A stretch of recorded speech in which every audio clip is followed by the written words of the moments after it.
إن الحمد لله نحمده ونستعينه ونستغفره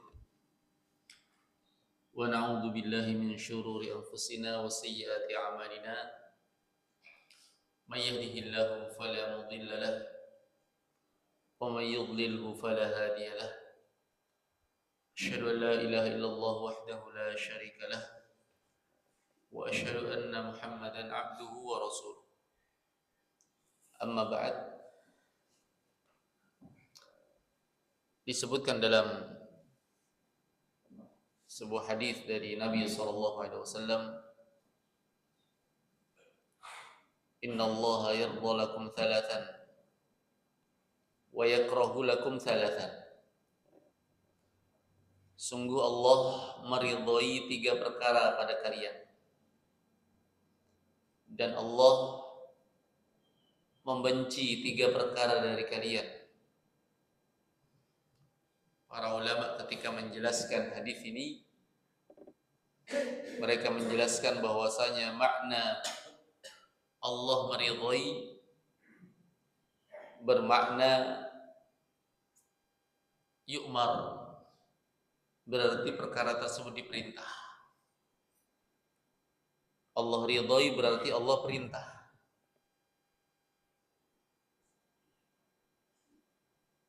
Dan disebut Allah membenci dalam riwayat yang lain, wa yaskhatu lakum, Allah murkai kalian darinya. Maknanya munhiya anhu, dilarang darinya. Allah ridhai ini karena Allah perintahkan. Allah benci ini karena Allah larang. 3 perkara yang Allah perintah karena Allah ridhai, dan 3 perkara yang Allah larang karena Allah tidak mencintainya, Allah membencinya, Allah memurkainya. Kemudian Nabi sallallahu alaihi wasallam merincikan, "Yardha lakum an ta'buduhu wa la tusyriku bihi syai'a." Kita terjemah dulu ya. Allah meridhai kalian jika kalian beribadah kepada Allah Subhanahu wa taala dan tidak mempersyarikatkan Allah dengan sesuatu apapun juga.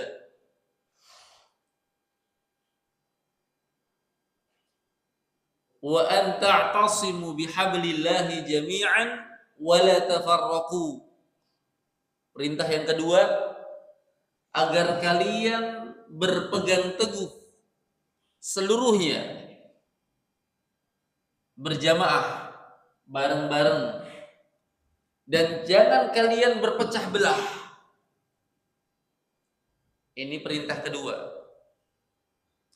Wa antanasahu wulata umurikum. Perintah ketiga, agar kalian menasehati, saling menasehati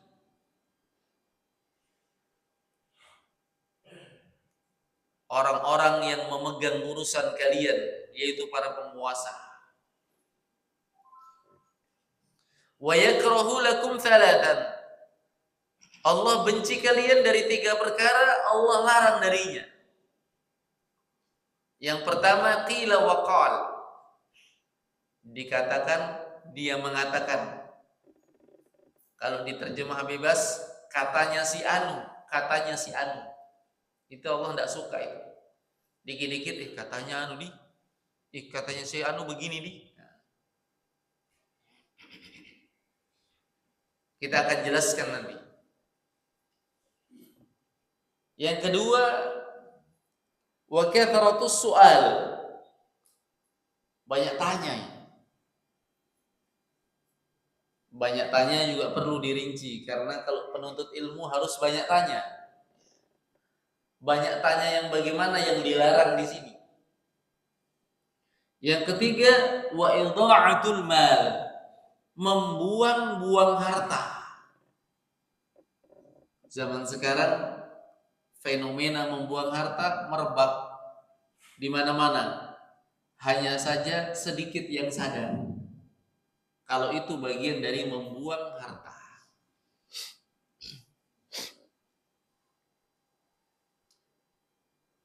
Perkara yang pertama yang Allah perintahkan adalah an ta'buduhu wa la tusyriku bihi syai'a. Ini tidak asing bagi kita. Ibadah kepada Allah tidak mempersyirikatkan Allah dengan sesuatu apapun juga. Poin yang paling penting. Karena hidup kita untuk ini. Syekh Muhammad bin Abdul Wahhab rahimahullah ta'ala mengatakan wa a'zamu ma amara Allah bihi tauhid. Sebesar-besar yang Allah perintah itu tauhid, wa huwa ifradullah bil ibadah, yaitu menunggalkan Allah dalam ibadah. Itu perintah yang terbesar sudah. Enggak ada orang yang boleh jahil dalam perkara ini. Kalau kita membahas perintah ya ikhwah, yang paling besarnya, yang paling agungnya, yang paling pentingnya, yang paling pertamanya pasti perintah ibadah. Tidak ada perintah yang lebih dari itu. Yang lebih hebat, yang lebih dahsyat dari itu enggak ada.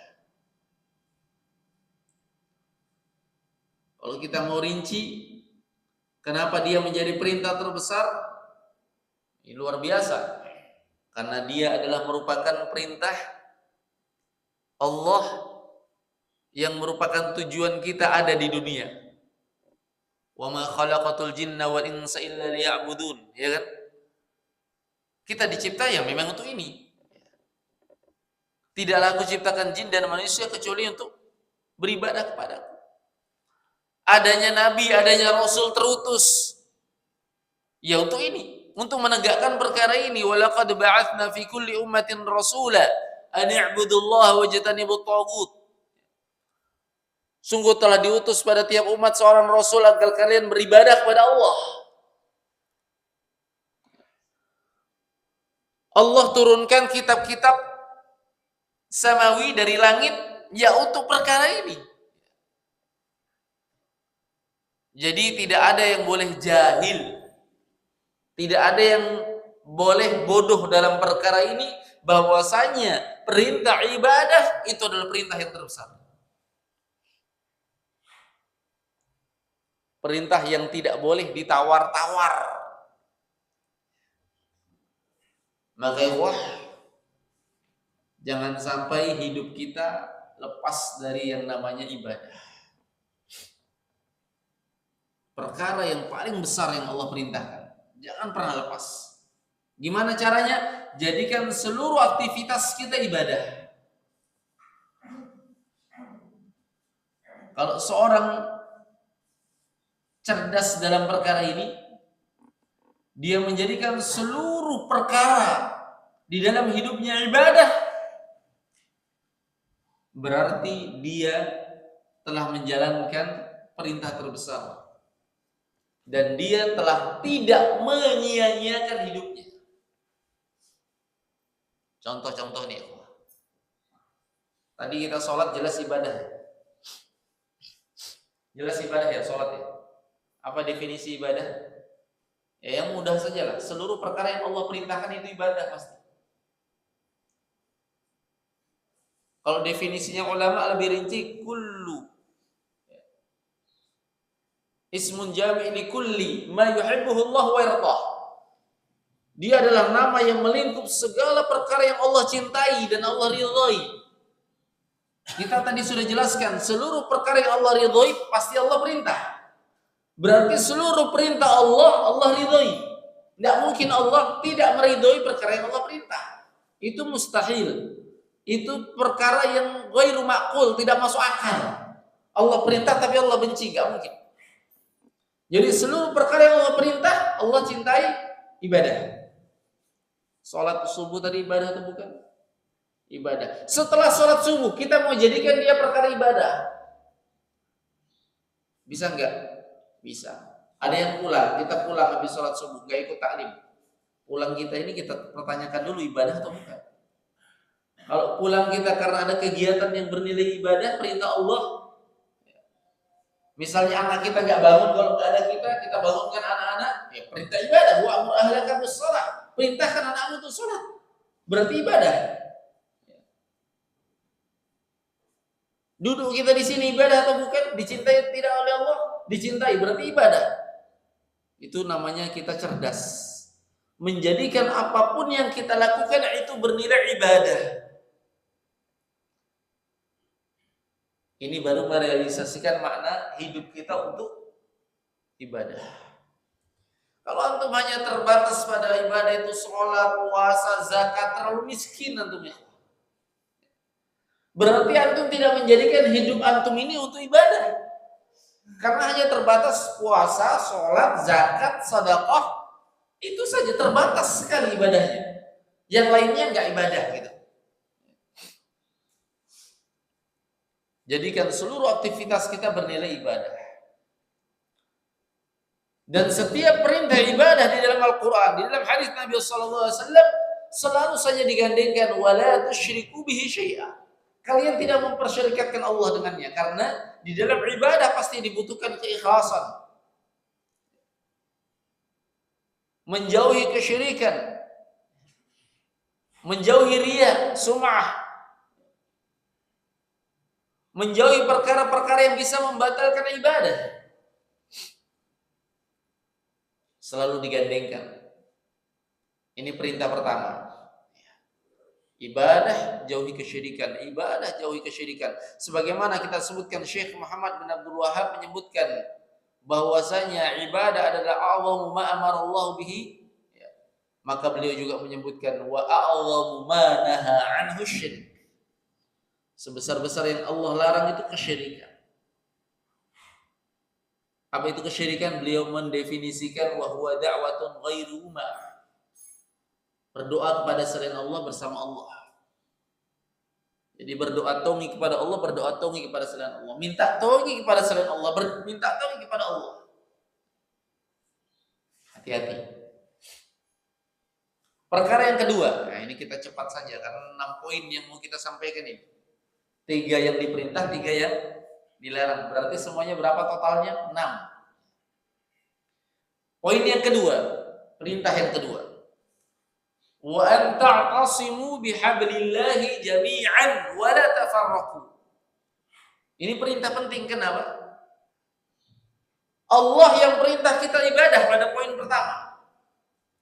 Allah yang larang kita dari berbuat kesyirikan.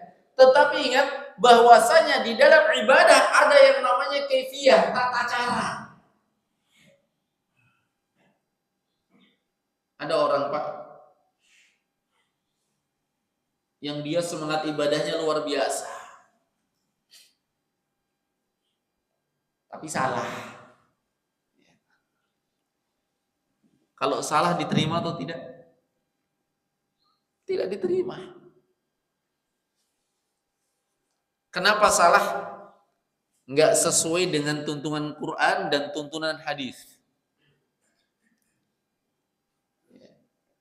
Makanya di dalam Al-Quran disuruh, diperintahkan wa an ta'tasimu bihablillahi jami'an, agar kalian berpegang teguh dengan tali agama Allah, wa la tafarraqu, jangan berpecah belah. Otomatis kalau kita mengikuti Quran dan Sunnah dalam hal ibadah, otomatis akan bersatu. Ini perintah bersatu, tapi bukan hanya perintah bersatu, perintah bagaimana cara bersatu. Kalau hanya sekedar bersatu, Pak, nggak ada orang yang nggak ada orang yang memerintahkan untuk berpecah belah, itu nggak ada. Tapi nggak ada yang mengakui, nggak ada yang mengakui. Satu kelompok pun nggak ada yang mengakui bahwasanya dia memecah belah umat, itu nggak ada. Semua menyerukan ayo kita bersatu, iya atau iya? Iya atau iya, ikhwah? Iya, karena nggak ada pilihan, enggak. Ada nggak antum dapatkan kelompok yang mengatakan mari kita berpecah belah? Ada nggak? Ada. Semuanya menyuruh untuk bersatu, tetapi bersatunya pada kelompoknya. Itu masalahnya. Padahal di dalam Al-Quran disebutkan wa'tasimu bihablillahi jami'an wa la tafarraqu. Ini dalil dari Al-Quran. Kalau tadi hadis yang kita baca, berpegang teguhlah kalian dengan tali agama Allah. Bagaimana kita bersatu? Wa la tafarraqu, jangan berpecah belah. Bagaimana caranya? Ada caranya. Bihablillah, dengan tali Allah. Apa tali Allah? kata Abdullah bin Abbas radhiyallahu taala anhu, Al-Quran hablullahil matin. Al-Quran itu tali Allah yang kuat.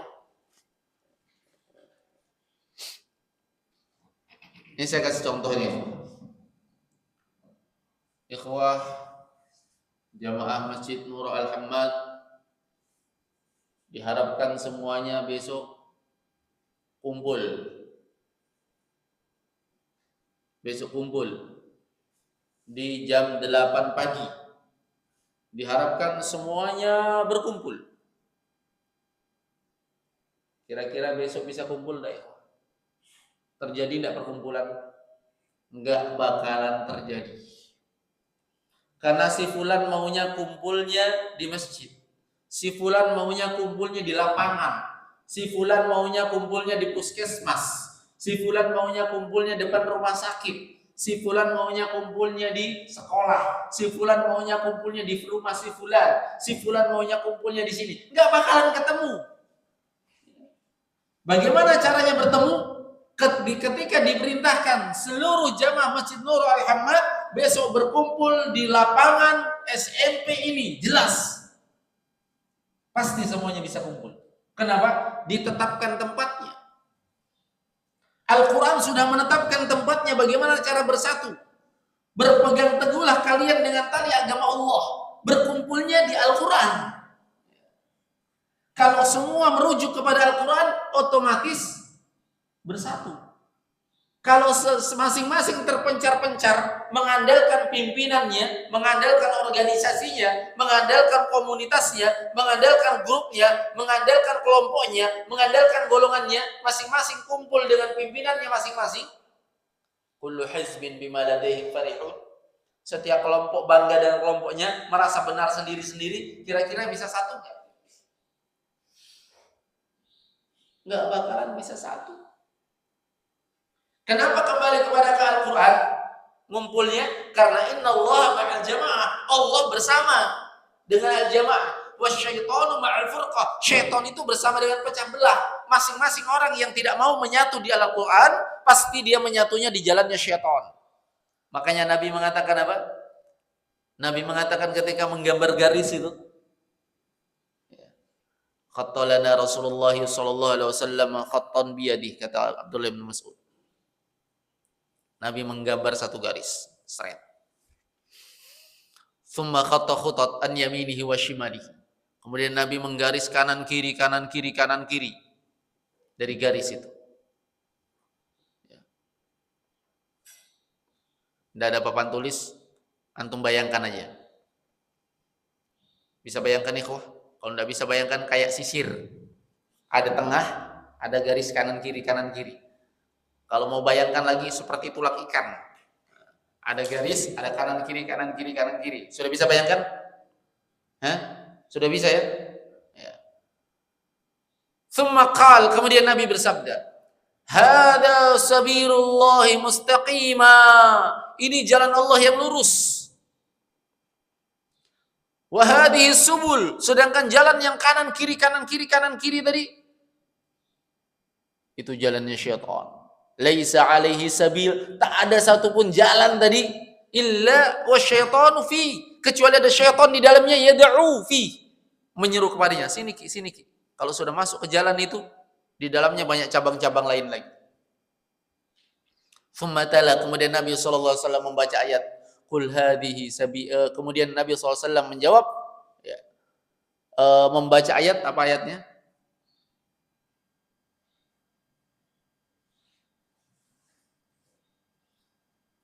Nah,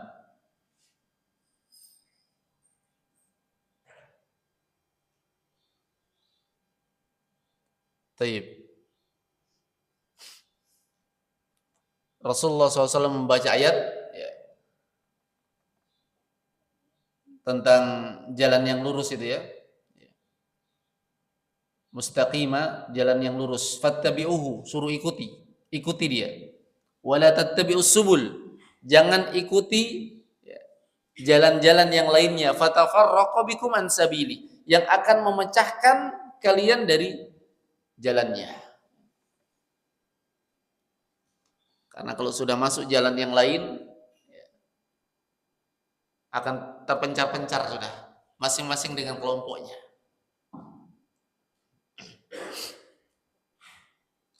Baik.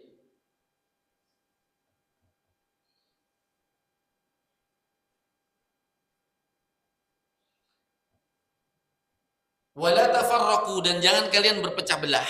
Larangan untuk berpecah belah otomatis. Kalau hendak kokoh di atas jalan Allah, pasti berpecah belah, itu pasti sudah. Jadi caranya ikhwah untuk bersatu di jalannya Allah. Ittabi'u ma unzila ilaikum min rabbikum wa la tattabi'u min dunihi awliya. Ikuti apa yang Allah Subhanahu wa taala turunkan kepada kalian. Tapi jangan salah kaprah. Bahwasanya yang Allah turunkan itu ada dua. Jadi yang Allah turunkan namanya wahyu. Wahyu itu ada dua. Wahyu yang tertulis, yaitu Al-Quran, dan wahyu yang terucapkan dari lisan Rasulullah SAW, itulah hadis. Kenapa saya fahamkan ini? Karena ada tongi kelompok yang hanya merujuk kepada Al-Quran. Pernah dengar? Quraniyun. Mereka menamakan dirinya Quraniyun, pengikut Al-Quran. Mereka dikenal dengan inkarus sunnah, mengingkari sunnah. Ngapain ikut sunnah? Kita kan ikut Allah. Ikut Al-Quran sudah cukup katanya. Al-Quran itu sudah lengkap katanya. Mereka sebenarnya bukan Quraniyun, tapi Syaitaniyun. Pengikutnya syaitan. Kenapa syaitan menjebak mereka? Bagaimana kalian mengatakan diri kalian mengikuti Al-Quran, padahal Al-Quran memerintahkan kalian untuk mengikuti Rasul? Iya tuh ya. Wa ma ataakumur rasul fakhudhuhu wa ma nahakum anhu fantahu. Apa yang Rasul datangkan, ambil. Disuruh ambil. Dalam Al-Quran ada perintah wa aqimus shalah, dirikan sholat. Gimana kalian caranya sholat? Itulah fungsi diturunkan Rasul, didatangkan Rasul. Wa ma atakum rasul fakhudhu. Apa yang didatangkan Rasul itu yang diambil. Cara sholatnya, cara puasanya, cara sedekahnya, perintah-perintahnya. Wa ma nahakum anhu fantahu. Itu kan ayat. Dan apa yang dilarang Rasul, jauhi. Sekarang kalian bagaimana mempraktekkan ayat ini kalau kalian tidak mau ikut Rasul?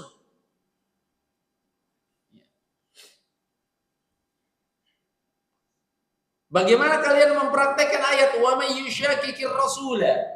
Siapa yang menyelisih Rasul, membangkang kepada Rasul, min ba'di ma tabayyana lahul huda, setelah berjelas baginya petunjuk, wa yattabi' ghayra sabilil mu'minin, mengikuti bukan jalannya orang beriman, nuwallihi ma tawalla, kami biarkan dia di dalam keberpalingannya, wa nuslihi jahannam, kami masukkan dia ke dalam neraka jahannam, wa sa'at masira, jahannam sejelek-jelek tempat kembali. Gak bisa ikhwah bersatu tidak di atas Al-Quran dan Sunnah. Harus dua-duanya. Harus dua-duanya. Al-Quran dan Sunnah. Karena itu cara mempraktekkan poin pertama tadi, ibadah. Makanya disebutkan dalam hadis man ahdatsa fi amrina hadza ma laysa minhu fahuwa radd. Yang buat perkara baru gak ada dalilnya, gak ada alasannya, gak ada contohnya dari Nabi, tertolak. Percuma ibadahnya, gak dianggap ibadah. Ini cara bersatu. Jadi bersatu itu ikhwah diperintahkan dalam Al-Quran dan dijelaskan caranya. Kenapa kita disuruh bersatu? Gak berpecah. Karena berpecah itu cirinya bukan orang-orang Islam. Wala takunu minal musyrikin minal ladzina farraqu dinahum wa kanu syi'a. Jangan kalian menjadi seperti orang-orang musyrik. Itu orang-orang yang pecah-pecah dalam agama mereka. Wa kanu syi'a, mereka berkelompok-kelompok. Kullu hizbin bima ladaihim farihun. Setiap kelompok dengan apa yang ada padanya bangga-bangga. Jangan seperti itu. Agama ini dasarnya dalil, itu saja. Kapan ada orang terlalu membangga-banggakan kelompoknya, di bawah naungan yayasannya, di bawah naungan ustadznya, di bawah naungan golongannya? Hati-hati. Poin yang ketiga, nah ini supaya lebih cepat. Wa antanasahu, saling memberikan nasihat. Ulata umurikum, kalau diterjemah di buku-buku penguasa-penguasa kalian. Ulata umurikum artinya orang-orang yang mengurusi urusan kalian, karena tugasnya penguasa itu mengurusi urusan rakyat, mengatur mereka. Maka diantara bentuk munasahah, nasihat kepada mereka, jangan difahami nasihat kepada mereka dengan cara kita. Sekarang kan orang banyak alasan menasihati pemerintah, demonstrasi. Salah caranya. Menasihati pemerintah, jika ingin menasihati mereka secara langsung, maka dengan cara sirron, sembunyi-sembunyi.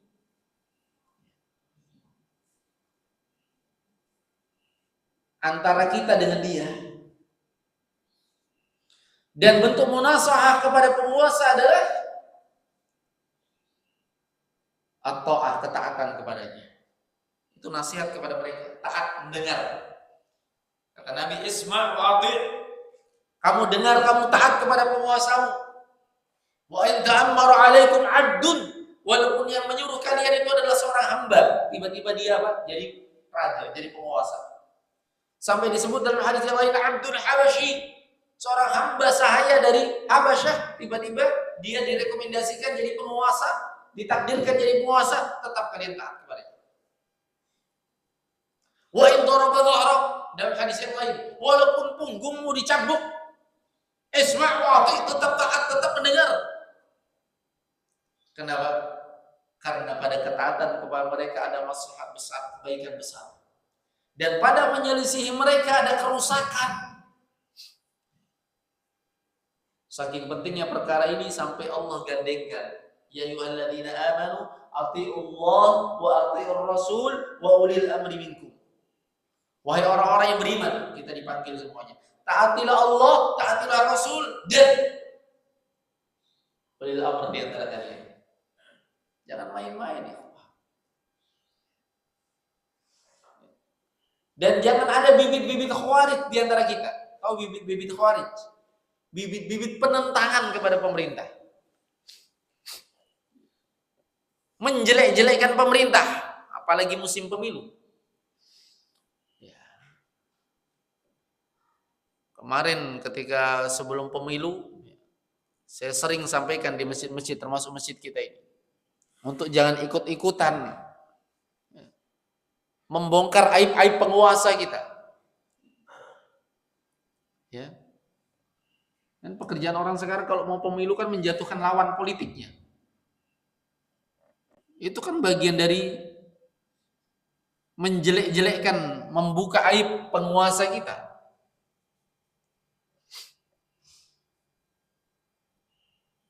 Jangan. Mereka untuk ditaati. Kenapa orang sekarang banyak menentang pemerintah? Ya itulah.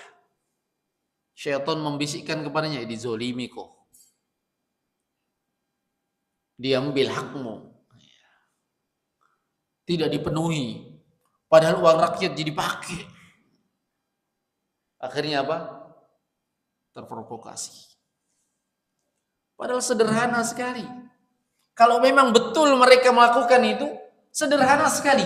Kata Nabi SAW tentang kepemimpinan, wa in asabu, kalau mereka benar di dalam menjalankan kepemimpinannya, falakum walahum, kalian dapat pahala, mereka dapat pahala. Wa in akhtau, kalau mereka salah, terjatuh dalam suatu kesalahan, falakum wa alaihim, kalian dapat pahala tetap, mereka yang dapat dosanya. Santai saja jadi rakyat. Enak jadi rakyat atau enak jadi penguasa?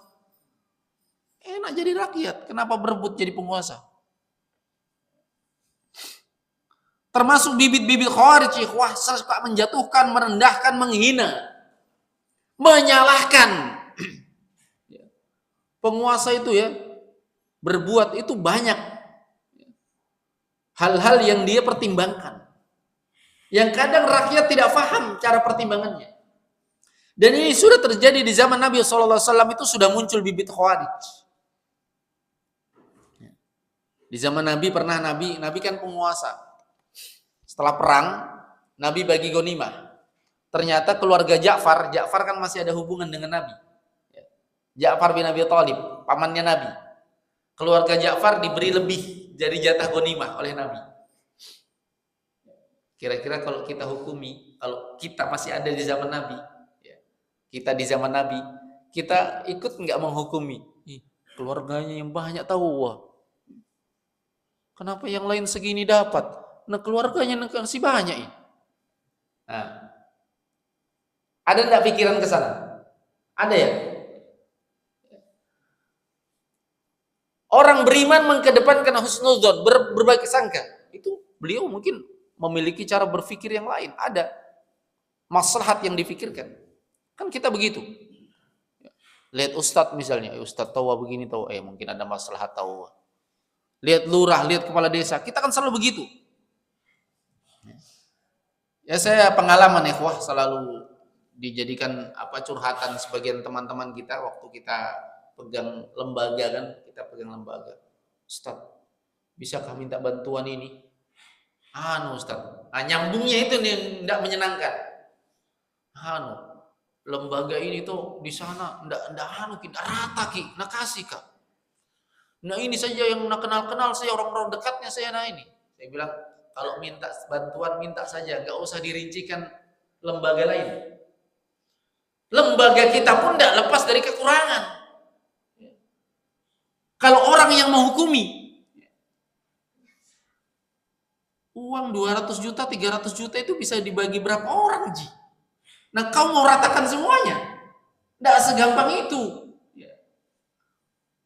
Ini banyak sekali menjelekkan. Saya paling nggak suka mau minta bantuan ke kita, ke lembaga, ya bukan ke kita ya, ke lembaga, ke yayasan tertentu dengan menjatuhkan yayasan lain.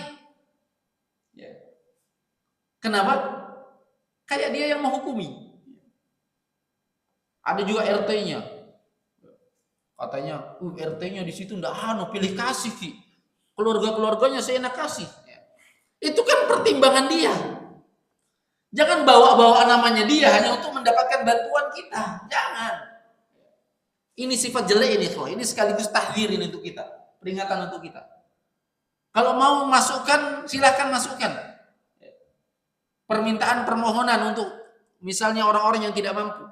Tapi jangan pernah bawa-bawa yang lain karena mereka punya sudut pandang tersendiri. Sebagaimana kita tidak mau disalahkan dalam perkara tersebut, jangan salahkan orang lain dalam perkara tersebut. Cara bagi itu memiliki sudut pandang yang harus luas. Di zaman Nabi sudah disalahkan. Ya, kalau para sahabat yang ketaatannya luar biasa kepada Nabi, ya terserah Nabi lebih tahu maslahatnya. Tapi ini ada sekelompok orang dipimpin yang namanya Dzul Huwaisirah. Dia langsung menghadap Nabi dan berkata, "Ya Muhammad, ittaqillah wa'dil." Hai Muhammad, kamu bertakwa ya kepada Allah ya. Takwa kamu. Berbuat adil kamu wahai Muhammad. Nah, ini sudah menghukumi. Kenapa menghukumi? Tadinya dia panggil ya Rasulullah, ya Nabi Allah, ya Khalilullah. Lihat ada kesalahan langsung, "Hei Muhammad." Ini sifatnya Khawarij. Pemerintah itu langsung disebut nama. Tadinya pakai Pak ini, insinyur ini, disebut dokter ini, disebut ini. Begitu ada kesalahan disebut nama langsung. Bahkan dikasih label nama-nama binatang lagi. La ilaha illallah. Ya Muhammad, ini cirinya ini. Lantang di depannya. Ittaqillah, bertakwa kepada Allah. Bayangkan Nabi Muhammad disuruh bertakwa. Dan berbuat adillah kamu. Ini ada enggak di zaman sekarang, ikhwah? Sok menghukumi penguasa. Seakan-akan penguasa itu salah. Kata Nabi, illam a'dil faman ya'dil. Kalau saya tidak adil, siapa yang berbuat adil? Nabi saja kalian sebut tidak adil. Siapa yang mau bagi dengan cara yang adil? Masih tidak puas mereka. Ini sifat Khawarij yang kedua. Kurang ajar. Sudah cara menegur nabinya kurang ajar, mereka langsung berkelompok-kelompok keluar. Tidak pamit, nggak permisi. Langsung keluar. Istijal, terburu-buru menghukumi, langsung jangan lagi. Nah, itu kan orang sekarang begitu. Sampai sahabat yang geram ini. Umar berkata, "Ya Rasulullah," ada sahabat lain juga berlomba. "Biar saya ya Rasulullah." Ada sahabat lain, "Biar saya ya Rasulullah. Da'ni adribu nuqah." Biarkan saya penggal lehernya orang tadi. Ya, saking geramnya lihat Nabi dibegitukan. Nabi SAW mengatakan, biarkan dia. Nabi suruh biarkan. Padahal di hadis yang lain, in laqitumuhum, kalau kalian dapati orang-orang model seperti itu, faqtuluhum, bunuh mereka. Tapi prakteknya Nabi, ingat ya, semua yang terkait dengan membunuh, semua yang terkait dengan perang, semua yang terkait dengan darah, itu urusan penguasa yang menentukan. Jangan ikut-ikutan kita. Orang seperti tadi sudah layak dibunuh, tapi prakteknya Nabi tidak bunuh. Kenapa Nabi tidak bunuh? Karena dia baru keluar dari ruangannya Nabi. Itu maslahat, itu pertimbangannya. Nabi mengatakan, saya tidak mau orang-orang akan mengatakan Muhammad membunuh sahabatnya sendiri. Dari ruangannya Muhammad kan sahabat Nabi semua. Ada yang keluar langsung mati, meninggal, sahabatnya Zainab bunuh. Ternyata orang-orang tadi, orang-orang yang memiliki pemikiran menentang kepada pemerintah. Ternyata orang sekarang banyak, kenapa? Memang sudah dikabarkan Nabi. Saya kharuju min dhi'i hadza, akan keluar dari anak keturunan orang ini yang pemikirannya sama dengan orang ini. Aqwamun, suatu kaum yang sangat besar. Kata para ulama, mereka disebutkan akan ada sampai hari kiamat berdasarkan riwayat yang lain. Sifat mereka yaqra'una al-Qur'an. Mereka baca Al-Qur'an. Pak janggo tahu. Makanya sekarang yang melakukan aksi-aksi menentang pemerintah, penguasa yang di penjara-penjara itu berjubah, berjenggot. Makanya yang kita berjubah berjenggot ikut tauhid tertuduh. Mereka baca Al-Qur'an. Bahkan Nabi mengatakan, yahtahkiruna qira'atakum bi qira'atihim wa tahqiruna salatakum bi salatihim wa tahqiruna siyamakum bi siyamihim. Bacaan kalian kalau dibanding mereka kalian merasa rendah. Tidak ada apa-apanya. Salat kalian dibanding salat mereka enggak ada apa-apanya. Dahi-dahi mereka itu menghitam sampai. Puasanya mereka dengan puasa kalian tidak ada apa-apanya puasa kalian. Yaqra'una al-Qur'an, mereka baca Al-Qur'an. Tapi bedanya la yujawizu hanajirahum, enggak melewati tenggorokan mereka, kecuali tenggorokan mereka. Artinya apa? Al-Qur'an itu harus sampai ke dada, ikhwah, dipahami. Kalau sampai tenggorokan saja bahaya. Artinya apa? Mereka fasih dalam mengucapkan. Mereka luar biasa. Ini poin ketiga ya. Ini masih 3 ini. Kita percepat saja. Dari tadi percepat Ustaz, tapi lama. Wa yakrahu lakum thalathan. Allah benci kalian dari 3 hal. Yang pertama qila wa qal. Katanya si anu. Kenapa? Berita itu ikhwah harus diperjelas dulu. Mengucapkan sesuatu si anu begini, itu terkait dengan kehormatan orang lain. Jangan sampai orang terjatuhkan kehormatannya gara-gara kita ikut menyebarkan berita yang ternyata berita itu salah. Makanya Allah benci perkara yang seperti ini. Ya ayyuhalladzina amanu in ja'akum fasiqun binaba fatabayyanu. Wahai orang-orang yang beriman, jika ada orang fasik datang mau suatu berita, perjelas dulu. Betul enggak ini? Jangan sampai kita ikut menyebarkan jadinya namam, pengadu domba.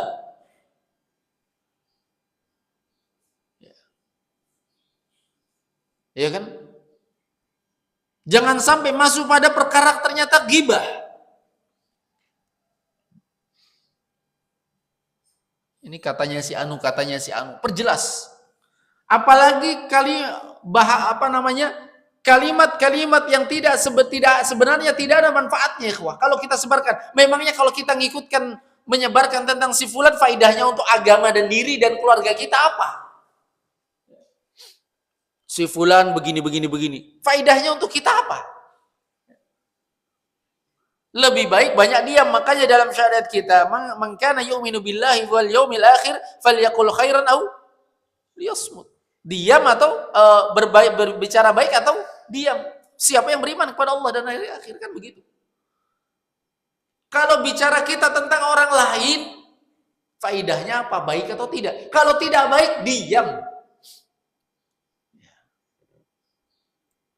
Makanya kata para ulama, man kathura kalamuhu kathura khata'uhu. Siapa yang banyak bicaranya akan banyak salahnya. Jangan bilang orang cerewet itu bagus. Bagus tahu istrinya cerewet sekali. Cerewet dibanggakan. Cerewetnya dalam perkara apa? Kalau cerewet dalam menyampaikan ilmu, bagus. Bagus tahu istrinya ustadzah juga. Kenapa? Cerewet sekali dalam artian selalu menyampaikan faidah ilmu. Kalau cerewetnya selalu bicara tentang orang lain, kan orang sekarang sukanya begitu. Ku suka Ustaz ketemu dengan ini. Kenapa? Cerewet sekali orangnya. Ada terus bahan bicaranya. Tapi tentang apa? Man kathura kalamuhu kathura khata'uhu. Siapa yang banyak bicara pasti banyak salah. Makanya di antara ucapan para ulama, ma aktsara nadami ala kathrati kalami, betapa banyak aku menyesal karena saya banyak bicara. Ya. Wa ma aqalla nadami ala kathrati sukuti, dan betapa sedikitnya aku menyesal ketika aku banyak diam. Ya, kalau kita diam apa yang disesalkan? Kalau kita banyak bicara, ikhwah, cobanya saya tidak bilang begitu kemarin di, cobanya saya tidak bilang begini di, cobanya saya tidak, terlalu banyak menyesalnya pasti. Apalagi berbicara masalah orang. Makanya dalam syariat ini luas pembahasannya, ikhwah. Ini bisa masuk bab ghibah. Ghibah itu gosip, ya. Bicara tentang orang. Bisa masuk bab apa? Namimah, mengadu domba. Bisa masuk dalam bab apa? Tajassus, memata-matai, membicarakan orang lain. Tahassus, bisa masuk dalam perkara apa? Tabaghut, saling membenci. Bisa masuk semua masalahnya. Perkara yang selanjutnya dari hal yang dibenci dan yang kedua, wa kathratu su'al, banyak tanya. Banyak pertanyaan di sini adalah pertanyaan yang tidak membawa manfaat. Adapun pertanyaan yang membawa manfaat, itu harus.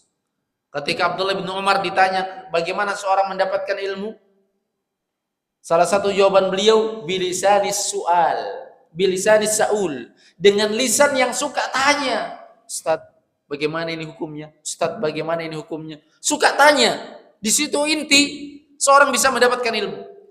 Tetapi yang dilarang wa kathratu su'al yang tertera dalam hadis yang lain itu, wa innama ahlakal ladina min qablikum. Ya. Yang menghancurkan, membinasakan orang sebelum kalian itu salah satunya adalah kathratu masailihim wa ikhtilafuhum ala anbiya'ihim. Karena banyak pertanyaannya dan menyelisih rasulnya. Dikit-dikit tanya, dikit-dikit tanya. Yang tidak memberikan manfaat. Atau pertanyaan yang kira-kira hanya bisa apa? Pertanyaan yang kalau memuaskan dia baru bisa mendorong dia untuk beramal. Contoh sekarang, ikhwah. Banyak teman-teman tanya masalah hikmah. Bagus. Setiap amalan punya hikmah. Tetapi ada sekelompok orang yang tanya hikmah karena dia belum beramal. Enggak mau kak saya kalau tidak tahu hikmahnya. Enggak mau kak saya tinggalkan larangan ini kalau tidak tahu sebabnya. Tanya dulu sebabnya, baru dia mau. Bahkan sampai ke jenjang yang lebih mengerikan, tidak mau ibadah kepada Allah kalau tidak mencapai kepuasan apa yang dia pertanyakan di benaknya. La ilaha illallah. Termasuk dalam hal konteks banyak tanya ini, bertanya tentang sifat-sifat Allah. Sifat Allah itu diimani, ikhwah, diterima. Bukan untuk dipertanyakan pendalamannya. Allah berada di atas segala sesuatu. Allah Maha Tinggi, berada di atas segala sesuatu. Ada yang tanya, kalau begitu di atasnya Allah tidak ada apa-apa, Ustaz. Apa paling namanya? Kosong. Kosong kan makhluk juga. Nah, la ilaha illallah. Akal kita nggak sampai ke sana. Ya. Bagaimana itu Ustaz? Bingung kak saya. Kenapa saya bingung? Itu hadis mengatakan, ayat mengatakan Allah Subhanahu wa taala terus-menerus di atas arsy. Tapi hadis mengatakan bahwasanya Allah Subhanahu wa taala yanzilu tabaraka wa taala fi thulutsil lail al-akhir. Allah turun di sepertiga malam. Bagaimana itu katanya Allah di atas terus-menerus, tapi turun tongi. Enggak sampai akalmu ke sana. Karena akalmu itu terbatas dengan pembahasan makhluk. Kalau Ustadz di Masjid Nurul Al-Hamad tidak mungkin Ustadz berada di Masjid Babul Khair. Itu kan makhluk. Akal kamu sampainya ke makhluk. Allah diimani terus-menerus di atas arsy dan Allah Subhanahu wa taala diimani turun di sepertiga malam terakhir. Enggak usah tanya bagaimananya. Itu banyak tanya namanya. Dan manfaatnya untuk kamu apa? Kan begitu, enggak ada manfaatnya. Justru mempersulit diri. Nah, ini pertanyaan-pertanyaan begini yang mempersulit diri. Bani Israel dulu begitu. Ini yang terlarang.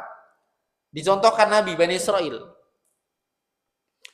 Nabi Musa datang. Innallaha ya'murukum an tadbahu baqarah. Ada perintah dari Allah, kalian sembelih sapi.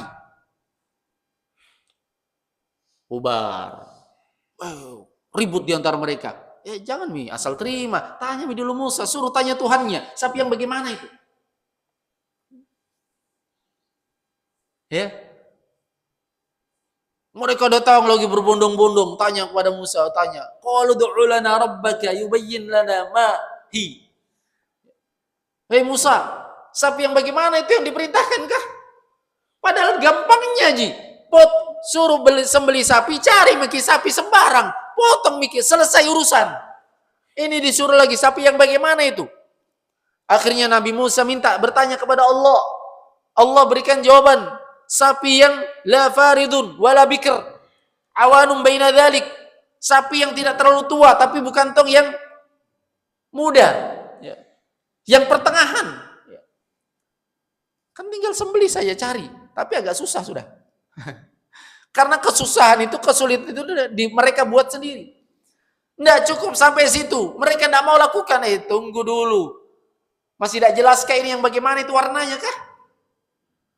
Qalu du'u lana rabbaka yubayyin lana ma launuha. Musa, warnanya apa? Tanya dulu Tuhanmu. Nabi Musa tanyakan lagi kepada Allah. Datang lagi wahyu, disampaikan lagi. Warnanya safra'u faqi'ul launuha tasurrun nadhirin. Warnanya kuning keemas-emasan yang membuat orang melihatnya langsung terpesona. Coba. Setengah mati kau cari. Belum lagi dapat cari, tunggu dulu, jangan sembarang cari. Tanya dulu Musa yang bagaimanakah? Qalu du'u lana rabbaka yubayyin lana ma hi. Innal baqara tashabaha alaina. Masih samar ke kami, yang bagaimana itu kah? Maka Nabi Musa bertanya lagi kepada Allah. Allah berikan jawaban lagi. La dalulun tuthirul ard wala taskil harth. Musallamatul la syiyata fiha. Sapinya itu sapi yang bersih. Tidak pernah dipakai untuk membajak. Dan sapinya itu tidak ada cacatnya sama sekali. Setengah mati kau cari. Akhirnya sudah bertele-tele disebutkan oleh Allah Subhanahu wa taala, akhirnya mereka pun lakukan. wa ma kadu yaf'alun. Hampir-hampir saja mereka tidak jadi lakukan. Ya, karena terlalu banyak tanya. Sama orang sekarang, apa Ustaz hikmahnya? Kenapa dia bisa terlarang? Memangnya kenapa kalau terlarang? Allah larang ya tinggalkan, selesai. Tidak harus ditanya kenapa itu dilarang. Memang ada hikmah-hikmah dalam syariat, ada. Contoh, kenapa Allah larang sholat dalam keadaan mabuk? Karena ketika orang sholat dalam keadaan mabuk, dia tidak bisa berpikir, tidak bisa konsentrasi. Memangnya kalau ada orang yang bisa konsentrasi, berarti dia boleh? Akhirnya ke sana arahnya. Ada orang tuh, kenapa babi dilarang? Oh ternyata ada jawabannya sekarang, karena dalamnya ada cacing pitanya. Memangnya kalau ada nanti alat yang bisa menghilangkan cacing pitanya, dia jadi halal? La ilaha illallah. Terlalu bertele-tele. Mau menjalankan agama saya terlalu bertele-tele, terlalu banyak tanyanya. Termasuk pertanyaan ikhwah, termasuk pertanyaan yang terlarang adalah pertanyaan yang tidak memberikan manfaat untuk diri dan agama kita. Sebagian ulama membahas, dan sebagian ulama ada yang menganggap ini tidak ada manfaatnya. Bahas-bahas beginian. Contoh, pembahasan apa itu? Ada yang ribut masalah, sampai bertengkar. Mana yang benar? Bumi itu datar atau bulat? Ada yang berpendapat bulat, ada yang berpendapat datar. Masing-masing pakai ayat lagi. Ayat tentang datar banyak. Misalnya Allah Subhanahu wa taala menjadikan bumi bagi kalian firasya. Firasya itu dataran. Berarti datar. Ya, ada yang mengatakan bulat. Syekhul Islam Taimiyah mengatakan, menguatkan bahwasanya dia bulat. Salah satu dalilnya idza sama'un syaqqat wa adzinat li rabbiha wa huqqat wa idzal ardu muddat. Ini kejadian pada hari kiamat. Jika bumi telah dihamparkan, berarti sebelumnya belum terhampar dan dia bulat. Menurut penelitian. Jawabannya sederhana. Ngapain kamu tanya bulat atau tidak? Kalau misalnya ternyata bumi ini tidak bulat, apa itu mengurangi keyakinan Anda Allah itu maha perkasa, maha kuasa, maha tinggi, maha hebat? Kalau ternyata bumi ini segitiga, anggaplah ada yang berpendapat bumi segitiga, apa pengaruhnya dengan keimanan Anda? Apa Anda kalau bumi segitiga antum berarti tidak yakin lagi kalau Allah itu maha kuasa, maha perkasa, maha hebat? Kalau bumi ternyata persegi panjang, manfaatnya untuk Anda itu apa? Mau bumi itu bulat, kayak segitiga, kayak persegi panjang, kayak elips, kayak bergelombang-gelombang, kayak seluruhnya menunjukkan akan keperkasaan, kekuasaan, kehebatan, dan keluar biasaan Allah, ya kan? Ngapain kita bahas? Ngapain kita tanya? Tanya aja perkara yang lebih penting. Habis ruku, bacaan yang paling tepat apa? Ketika sujud, boleh enggak kita berdoa dengan bahasa Indonesia? Kan lebih menambah keimanan kita dengan jawabannya. Yang terakhir, wa idha'atul mal, buang-buang harta. Ya, manusia sekarang nggak ada sih yang merasa dirinya buang harta, setengah mati dicarinya. Wa tuhibbunal mala hubban jamma, kalian memiliki kecintaan yang luar biasa terhadap harta. Tapi secara tidak dia sadari, banyak sekali orang-orang sekarang yang buang-buang harta. Dengan cara apa? Wala tubadzir tabdzira, jangan mubazir. Innal mubadzirina kanu ikhwana syayatin. Mubadzir itu saudaranya syaitan. Ya. Antum kalau di rumah makan gimana? Ada yang piringnya bersih gitu? Makanan terbuang-buang, ikhwah. Termasuk buang-buang harta adalah membeli, memakan sesuatu yang tidak bermanfaat. Buang-buang hartanya. Termasuk perkara-perkara yang diharamkan. Itu buang-buang harta namanya. Ya, buang-buang harta. Aqua gelas, hati-hati yang aqua gelas ini. Biasanya aqua gelas itu tidak pernah habis. Ya. Makanya lebih baik jangan diminum, bisa dimanfaatkan orang lain daripada dibuang tidak habis, ikhwah. Ya. Jangan dibuang-buang harta. Itu atul mal, ya. Lihat Islam mengajarkan idza saqata luqmata ahadikum, kata Nabi. Jika satu butir luqmah, ya, butiran nasi jatuh dari salah seorang di antara kalian, falyakhudhu, ambil satu ini, jatuh ini. Kalau di zaman saya SD ada istilah belum 5 menit. Ya. Bukan lagi belum 5 menit, ambil mie biar sudah 5 menit. Falyumithu minal adha, bersihkan kotorannya. Falyakulhu, makan. Ya. Itu Islam mengajarkan itu. Kita jangankan yang jatuh, piringnya tersisa masih banyak. Bahkan yang sangat disayangkan negara kita ini, masyarakat kita malu kalau dia piringnya bersih. Ya enggak? Enggak tahu di sini ya, kalau di kota ya, di kampung saya begitu. Kalau tuh kelaparan kasihannya itu. Jadi pernah ada cerita ikhwah. Ya. Dia makan habis bersih. Dikasih lagi kodong satu piring. Makan mungkin. Habis lagi, akhirnya kodong dicerita dia sama teman-teman. Kodong itu kasihan, kelaparan sekali. Ditambah, akhirnya dia habiskan. Ditambah 2 piring, gara-gara dikira dia kelaparan. Bayangkan. Jadi orang yang menghabiskan nasi di piringnya dianggap apa? Rakus. La ilaha illallah. Negara bagaimana Indonesia? Ya, luar biasa masyarakatnya. Padahal membersihkan makanan itu adalah perkara yang disunnahkan. Perkara yang sunnah, bukan hukumnya sunnah ya, wajib ya. Tapi hal yang sunnah diajarkan oleh Rasulullah SAW. Tidak meninggalkan makanan. Ya. Kalau sekarang kan kayak harus gitu. Masyarakat kita la ilaha illallah. Ini ikhwahnya perkara yang 3 hal yang diperintahkan dan 3 hal yang dilarang oleh Allah SWT.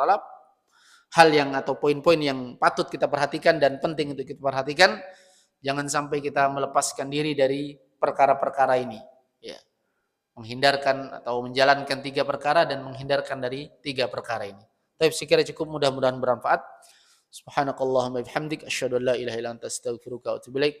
Walhamdulillahirabbil alamin. Assalamualaikum warahmatullahi wabarakatuh.